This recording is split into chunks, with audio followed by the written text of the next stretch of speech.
رحمه الله ونفعنا به وبعلومه في الدارين آمين. قال الله تعالى في كتابه الكريم: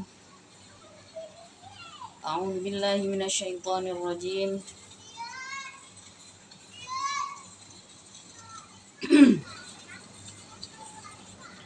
Innama yuridu syaiton.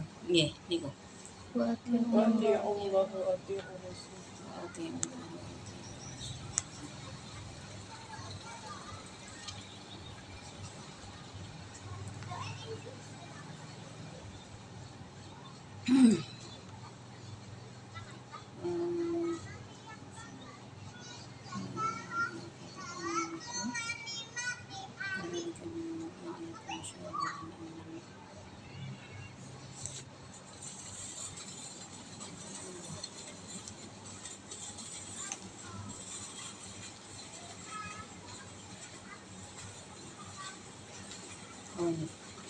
Bismillahirrahmanirrahim. Wa ati'u, dan mentaatilah engkau. Wa ati'u, dan mentaatilah engkau Allah pada Allah. Wa ati'u, dan taatlah engkau ar-rasula pada para ar-rasula pada rasul, pada utusan, pada seorang rasul. Wahdharu, dan menjagalah engkau al-ma'asi, menjaga dirilah engkau al-ma'asi pada maksiat. Fa in tawallai, maka apabila berpaling. Fa in tawallaitum, maka apabila berpaling engkau anit ta'ati, dari ketaatan. Fa'lamu, maka mengetahuilah engkau annama ala rasulina,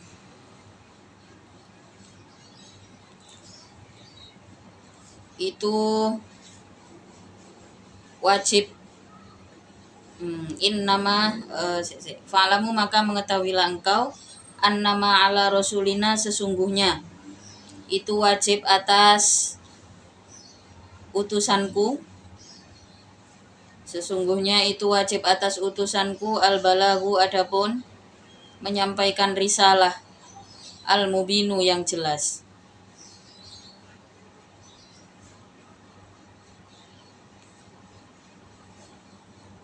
Taatilah apa yang disampaikan oleh utusan Allah. Ajaran para rasul, para nabi. Pada saat diturunkan ayat mengenai keharaman khomer, mengenai keharaman judi, ya terutama khomer ya. Kalau kalau judi memang dari sebelumnya, dari nabi-nabi terdahulu itu memang sudah tidak ada larangannya, sudah ada memang. Tapi kalau khomer itu baru ditegaskan setelah datangnya Islam, setelah turunnya Al-Quran. Nah itu khomer baru diharamkan. Jadi memang aturan-aturan Allah itu terus berkembang dari zaman ke zaman ya, dari waktu ke waktu.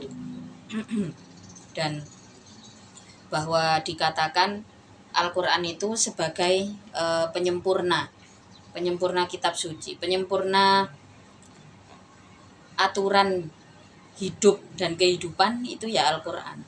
Jadi memang sebelum turun ayat mengenai haramnya mabuk ya, mengenai haramnya khomer, itu tidak ada keharaman untuk menikmati khomer, itu tidak ada sebelumnya.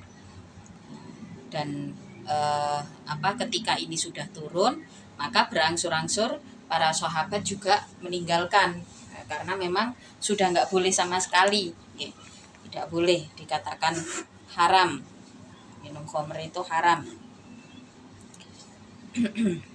Kecuali pada kasus orang-orang tertentu ya, orang-orang yang diberikan keistimewaan. Jadi kan dari khomer itu yang diharamkan bukan zatnya, tidak seperti keharaman konsumsi makanan yang memang diharamkan, seperti babi itu ya. Itu kan dzatiyahnya si babi itu nggak boleh gitu, nggak boleh dimakan. Anjing, hewan-hewan yang bertaring itu Terus kemudian hewan yang hidup di 2 alam itu kan memang nggak boleh. Ular, kata itu nggak boleh. Tapi di Sidoarjo banyak yang jual ya. Jual kata, jual nyambe itu nggak boleh. Jadi apa namanya, kalau itu kan dzatiyahnya, sementara khomer itu yang tidak boleh adalah karena memabukkan. Oke. Maka khomer ini luas, apa namanya, terjemahannya atau gambaran daripada khomer itu sangat-sangat luas. Dan ketika orang mengkonsumsi khomer ini kemudian tidak menjatuhkan kesadarannya, nah, maka ini tidak bisa, ini adalah kasus istimewa yang mana orang lain tidak bisa lakukan. Jadi maka akhirnya apa, diharamkan semuanya, padahal memang ada sebenarnya orang-orang dengan kesadaran tertentu, dengan level kesadaran tertentu itu bahkan ketika menenggak khomer itu enggak terjadi apa-apa, tidak terjadi mabuk. Nah, mungkin sampean pernah dengar, gak ngerti lah, arek saiki cek tahu krungu tagak nggih, cerita-cerita tentang para wali yang diistimewakan lah ya di tanah Jawa ini, seperti kisahnya Gusmi ya. Jadi Gusmi itu kalau pas dakwah karena beliau memang agak unik ya dakwahnya itu, kayak di tempat-tempat yang nggak biasa lah, di prostitusi gitu-gitu, terus di tempat-tempat yang tidak umum orang berdakwah di situ. Gusmi ini kalau menenggak khomer itu nggak ada tanda mabuk sama sekali. Dan tentu saja nggak bisa ditiru, seperti ini adalah kasus istimewa. Apakah ini karena karomah atau memang ada secara medis, secara apa namanya, secara penelitian medisnya seperti apa orang yang menenggak khomer ini kemudian tidak mabuk. Secara medis ada. Jadi orang-orang dengan level kesadaran tertentu itu tidak bisa dipengaruhi oleh apapun kesadarannya, nggak bisa melayang, pikirannya itu fokus terus nih, tetap fokus, nggak bisa dipengaruhi oleh alkohol. Tapi kondisi ini apa namanya, kondisi istimewa seperti ini angkanya sampai 1 dari 10.000 orang ya, wis kira-kira gak ono blas lah nggih. 1 dari 10.000, maka Islam mengatakan haram menikmati khomer. Pas sampean jajal, saya tak jajal aku mendem tagak. Jadi ya kalau apa namanya, keharamannya itu karena bisa menyebabkan mabuk. Nah, ketika aturan ini sudah turun maka hendaknya ditaati. Wa ati'ullah wa ati'ur rasul wahdharu. Fa in tawallaitum fa'lamu annama 'ala rasulinal balagul mubin. Kalau berpaling nggih, maka tugas Rasulullah, tugas seorang nabi, seorang rasul adalah menyampaikan kebenaran. Nah, ini menguatkan kepada Rasulullah bahwa apa yang harus disampaikan karena minuman atau kenikmatan-kenikmatan seperti judi, seperti mabuk, itu adalah kenikmatan yang menjadi pola hidup dan sulit untuk dikendalikan. Maka tugas Rasulullah adalah menyampaikan hal itu. Sudah disampaikan terus berulang-ulang. Maka ayat serupa, ayat tentang keharaman ini ya jadi satu ya, tentang mabuk, tentang judi ini kan jadi satu ayatnya. Ini apa, sepertinya di setiap surat itu ada. Jadi ya sudah disampaikan kebenarannya disampaikan. Bagaimana apa namanya kemudian respon orang-orang, yang jelas ini sudah disampaikan. Dan kalau para sahabat yang memang mengikuti Rasulullah akan pelan-pelan meninggalkan karena kecintaannya terhadap Rasulullah. Seperti ketika kita taat pada Rasulullah, pada aturan Al-Quran yang dibawa oleh Rasulullah, percaya pada risalah itu karena di situ ada rasa mahabbah terhadap Rasulullah. Kalau orang ngaku gayane jenenge nanggone sosial media, nang FB jenenge pencinta Rasul, tapi ketika ada larangan pura-pura gak ngerti. Nah, jadi bukan hanya soal nabuh terbang ya, bukan hanya soal membaca sholawat, tapi yang lebih penting adalah mengikuti apa yang dibawa oleh Rasulullah. Wa ati'ullah wa ati'ur rasul. Itu yang lebih penting. Apa yang bisa kita kita buktikan bukti bahwa kita cinta betul terhadap Rasulullah, ya mengikuti semua ajaran yang disampaikan oleh Rasulullah. Nah, di antaranya adalah ya ini mengenai candu, mengenai masalah candu. Berikutnya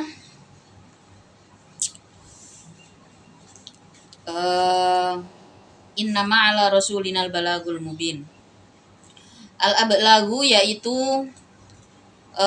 penyampaian al-bayyinu yang jelas. Jazaukum adapun balasanmu itu alaina, atas aku. Allah ya yang dimaksud di sini. Laisa tidak ada.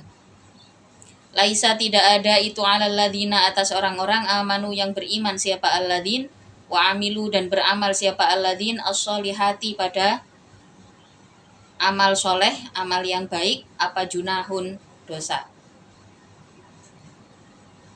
Fima di dalam perkara to'imu yang makan siapa alladzin pada ma. Akalu artinya makan siapa alladzin pada ma minal khomri dari khomer, wal maisiri dan judi, qabla tahrimi sebelum ayat tahrim, sebelum diharamkan gitu ya. Qabla tahrimi sebelum diharamkan. Jadi maksudnya di sini adalah maksud daripada ayat laisa 'alal ladzina amanu wa 'amilus sholihati junahum fima ta'imu, ini adalah tadi yang saya sebutkan ya. Jadi sebelum turun ayat tahrim ini ya orang-orang yang beriman masih melakukan seperti minum khamar, kemudian judi yang bukan judi yang berat ya, seperti taruhan-taruhan lah, karena orang zaman dulu itu di zaman di zaman Rasulullah ya, ketika menentukan ini kita mau jalan berdagang berangkat apa enggak, nah, ini terus meluncurkan anak panah. Terus ini kan termasuk daripada taruhan ya, taruhan dadu, taruhan pakai anak panah, itu dulu ya dilakukan. Bagi orang-orang yang beriman, apa yang sudah lalu dan pada masa itu belum ada ayatut tahrim, maka itu tidak kejatuhan dosa. Karena sesuai janji Allah ya, orang yang bersyahadat itu kemudian seperti terlahir baru, terlahir kembali lah. Jadi maka bersih dari dosa-dosa, termasuk yang kemudian diharamkan padahal sebelumnya belum. Nah, apakah perbuatan di masa lalu itu masuk dalam catatan dosa di dalam ayat Al-Quran ini? Dijanjikan tidak ada. Maka apapun yang pernah kita lakukan di masa lalu dalam kondisi kita nggak sengaja atau memang kita nggak tahu, ya, misalkan mungkin sampean cilikane tahu loro terus terpaksa ditambani gawe daging tekek gitu ya misalkan ya. Ini kan nggak tahu misalkan memang nggak tahu apakah terus kemudian di masa depan ini dosanya masih menempel padahal kita di masa lalu nggak tahu, orang tua kita juga nggak tahu gitu ya. Ya enggak, jawabannya itu tidak kejatuhan dosa karena memang pada masa itu tidak tahu. Sama dengan para sahabat yang sudah beriman, orang-orang yang sudah beriman pada masa Rasulullah. Apakah pada saat itu ketika ayatut tahrim ini turun, kemudian kebiasaan taruhan dan minum khamr di masa lalu itu masuk dalam catatan dosa? Dijanjikan oleh Allah, pokoknya beriman gitu. Laisa 'alal ladzina amanu, yang pertama beriman, wa amilus sholihati, dan punya kebiasaan-kebiasaan baik. Kalau dua hal ini dilakukan secara konsisten, imannya dirawat dengan apa? Dirawat dengan amal soleh, maka dosa-dosa di masa lalu yang orang beriman ini belum tahu, ini nggak dihitung. Kecuali sudah ada ayatut tahrim, ya, tapi kemudian sikapnya nggak dijaga, gitu. Misalkan pada masa itu ya banyak, orang-orang munafik contohnya, ketika turun ayatut tahrim, kemudian diharamkan yang namanya taruhan dan taruhan dan khamr ini sudah diharamkan, itu ya masih ada kayak kalau saya lagi ngumpul sama teman-teman yang majelisnya Rasulullah ya nggak minum khamr, nggak taruhan gitu ya.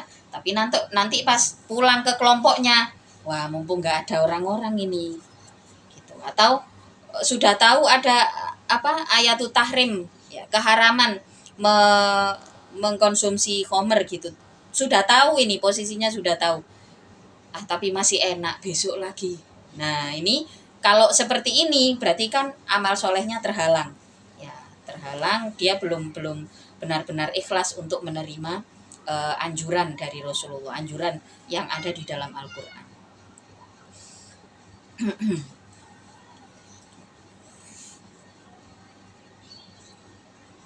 Selanjutnya,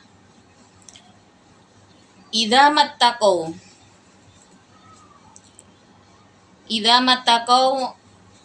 selagi atau ketika menjauhi siapa alladzina amanu al-muharramati pada keharaman-keharaman. Wa aminu dan beriman siapa alladzina amanu wa amilu dan beramal siapa alladzina amanu as-solihati pada amal-amal soleh. Tsummat taqau kemudian bertakwa siapa alladzin wa amanu dan beriman siapa alladzin. Nah, jadi ini diulang-ulang ya.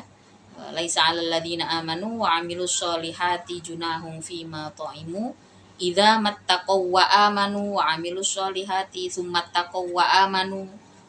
Nah, jadi diulang-ulang artinya apa? Kalau orang ini menetap pada keimanannya dan tidak tergoyahkan, ya, tidak tergoyahkan katakanlah seseorang yang mu'alaf ya. Tadinya sebelum masuk Islam kan tidak diharamkan itu apa-apa yang diharamkan. Babi enggak haram, khamr enggak haram, judi juga enggak haram gitu ya. Terus kemudian mu'alaf masuk Islam. Nah, setiap hari ini harus dirawat ketakwaan, keimanannya supaya tidak kembali lagi pada jalan yang sebelumnya, nggih, supaya tidak kembali melanggar. Maka ayatnya juga diulang-ulang nggih. Laisa 'alal ladzina amanu. Di sini diulang. Idza mattaqau ketika dia bertakwa wa amanu dan beriman wa amilus solihati tsummat taqau kemudian bertakwa yang artinya di sini apa? Sabatu menetapi siapa? Artinya menetapi siapa alladzin alat takwa atas takwa wal imani dan iman. Kalau takwa adalah menjauhi, berusaha waspada dengan aturan Allah lah ya, takwa itu. Jadi berusaha menjadi yang terbaik ya, melakukan yang terbaik. Apa yang diperintahkan berusaha dimaksimalkan, apa yang dilarang sebisa mungkin dijauhi. Itu definisi daripada at-taqwa. Kompetitif dalam taat, dalam mentaati peraturan, itu yang disebut dengan takwa dan konsisten di situ. Summat taqau kemudian bertakwa siapa alladzin wa ahsanu dan baik memperbaiki siapa alladzin al amala pada amal. Wallahu adapun Allah itu yuhibbu senang siapa Allah al muhsinina pada orang-orang yang bagus, pada orang-orang yang baik. Ya, ketika kita sudah memutuskan untuk mengimani, untuk mengembangkan diri di dalam kebaikan, maka fokus saja untuk melakukan kebaikan. Setiap hari kita maksimalkan. Takwa itu kalau kata Abi istilah takwa itu bermakna kompetitif. Kompetitif kan berarti kita berusaha menjadi yang terbaik. Ya. Di versi diri kita sendiri kita ngukur bagaimana apa ini yang bisa kita lakukan. Misalkan kita menanggapi konflik yang saat ini berkembang gitu ya. Apa nih sebagai bangsa Indonesia kita kan pasti nggak mungkin lah kita nggak sedih ya. Kita kan bukan Benyamin Netanyahu ya. Pasti kita lihat videonya anak-anak mati saja kan udah sedih. Ya kan? Terus kemudian muncullah pertanyaan, apa ini yang bisa kita lakukan? Oh, minimal melakukan ini. Gitu. Terus kemudian kita berusaha semaksimal mungkin di sini. Nah, itu yang disebut dengan takwa. Wa ahsinu perintahnya adalah kita berusaha memperbaiki setiap hari. Nah, fokus melakukan kebaikan setiap hari. Wallahu yuhibbul muhsinin. Kalau kalimat yang digunakan adalah hub, wallahu yuhibbul muhsinin, artinya di sini apa? Kebaikan sekecil apapun akan diperhatikan oleh Allah karena itu adalah sesuatu yang disukai. Seperti ketika kita menyukai apapun, menyukai hal apapun, pasti ada kabar sedikit saja, seneng gitu kan, suka dengan apa, suka sama orang gitu ya, krungu kabare titik wis ambu lamat-lamat, ambu titik-titik, parfume titik-titik, gilingan. Itu yang disebut dengan hub. Maka ketika kalimat di dalam Al-Qur'an wallahu yuhibbul muhsinin, Allah menyukai orang-orang yang baik, Allah menyukai kebaikan. Nah, kadang-kadang orang baik itu bukan berarti orang yang tidak pernah salah sama sekali, tapi adalah orang yang baik, orang yang soleh, yang masuk dalam kategori muhsinin. Ini adalah orang yang fokus melakukan kebaikan setiap hari. Sebanyak apa kebaikan yang bisa kita lakukan, ini pentingnya. Bimakna annahu, dengan makna sesungguhnya Allah itu yusibu, memberi pahala siapa Allah hum pada al-muhsinin. Ya ayyuhalladzina, wahai orang-orang amanu yang beriman, siapa alladzin la yabluwanna, benar-benar menguji, kum padamu, liyakhtabirna, untuk menguji siapa Allah, kum padamu, laya beluannakum, siapa Allahu Allah, bisyai'in, dengan sesuatu.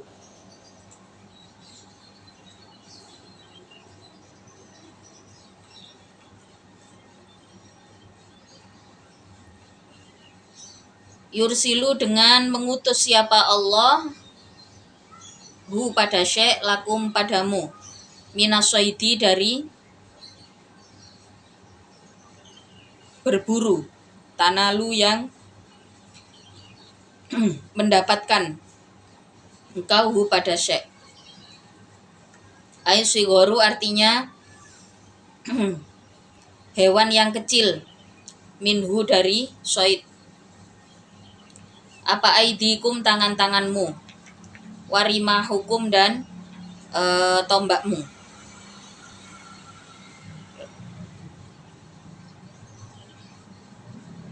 Al-kibari, yang besar, minhu, dari soid. Wakana, dan ada apa dalika, liyakhtabirnakum, tersebut itu bil Hudaybiyati, di tanah Hudaybiyah. Wahum, adapun alladzin itu mahrumuna, dalam keadaan ihram, siapa alladzin. Fakanat, maka ada apa al-wahsyu, hewan yang gesit, wat-tairu, dan burung, itu tagsya,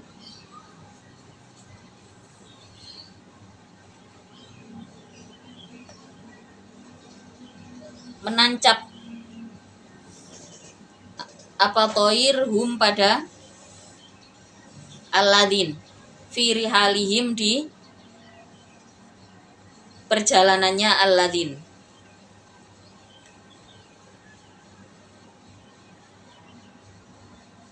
Liya'lama, untuk mengajarkan siapa Allahu Allah, ilma zuhurin, dengan ilmu yang jelas, man, pada orang, yakhofu, yang samar siapa man, hu, pada ilmu, bil ghaibi, dalam keadaan sesuatu yang samar. Halun, adapun bil ghaib itu hal, ay ghaiban, artinya zat yang samar, lam yaro, yang tidak terlihat,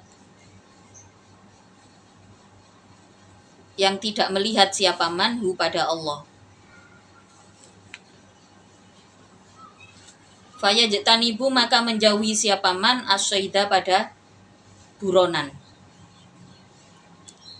Jadi ya ayyuhalladzina amanu, di sini ayat ini menjelaskan bahwa ada satu keadaan di mana orang-orang dalam kondisi ihram, nggih, ini diuji, didatangi hewan buruan gitu.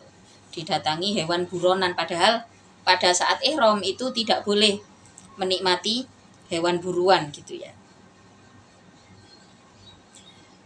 Pada saat itu Allah ingin mengajarkan kepada kita semua sesuatu yang jelas, sesuatu yang jelas dalam artian meskipun kita diuji, meskipun ada hewan yang kena tombak tanpa sengaja, nah ini tetap tidak boleh dikatakan buronan gitu.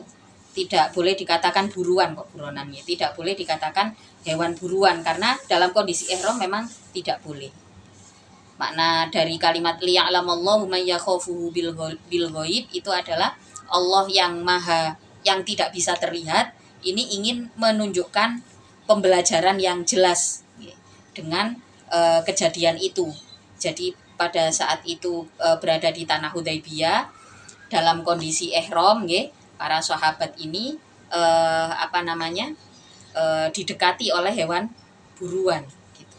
Didekati oleh hewan buruan. Nah, ini terujilah mentalnya untuk karena kan hewan buruan itu kan dalam kondisi enggak ihram boleh boleh seperti kidang atau kambing gunung, onta. Kalau onta bukan hewan buruan ya. Kalau kambing gunung itu karena kambing gunung itu masuk dalam golongan kidang ya.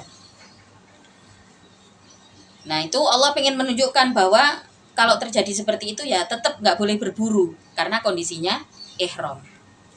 Faman maka adapun siapa saja itu iktada melewati siapaman ba'da dzalika setelah pencegahan tersebut, ba'da dzalikan nahyi setelah pencegahan tersebut, anhu dari soid, fastoda kemudian berburu siapaman hu pada soid, falahu maka itu bagi man adapun siksa alimun yang pedih.